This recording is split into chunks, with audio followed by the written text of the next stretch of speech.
Welcome back to another quick review. Today we are talking about Suikoden. Now, this is a RPG franchise from Konami that I've heard about for so long. Just being in the JRPG sphere of gaming, you hear about a lot of games. Suikoden and the franchise as a whole is one of those that you hear about a lot.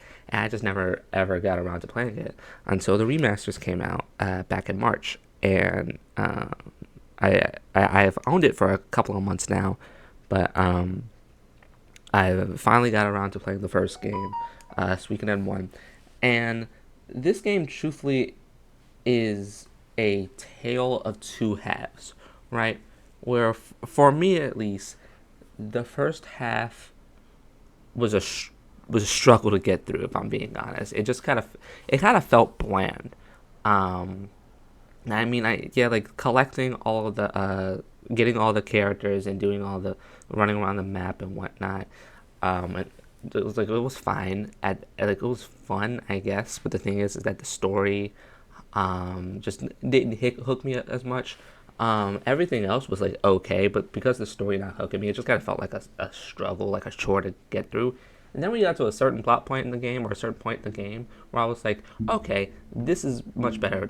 So the second half of Suikoden carries this game so much that it makes me more excited for Suikoden 2. Um, which is the reason why I picked up this remaster, not so much for Suikoden, but for Suikoden 2, because everybody is like, not everybody, but like you hear so many people talk about Suikoden 2, it being like one of the best things ever, and you want to play it. But I was like, let me play Suikoden 1 first.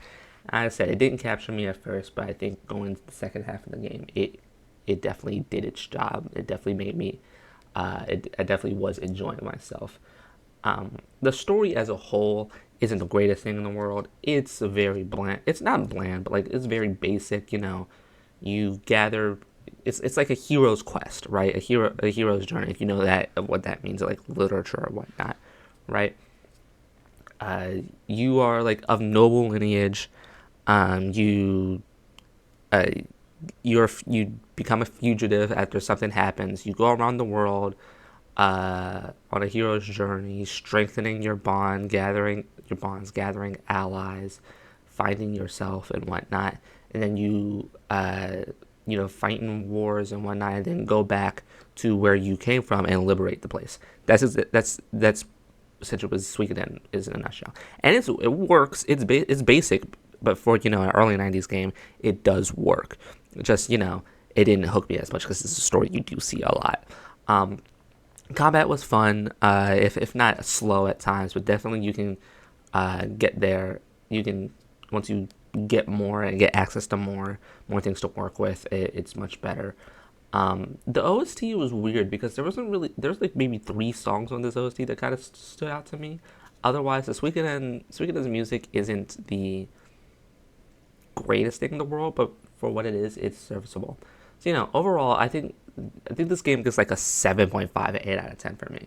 This is gonna be a really quick review. 7.5 8 out of 10 for me. Like I said, wasn't enjoying myself the first half. Enjoyed myself a lot the second half.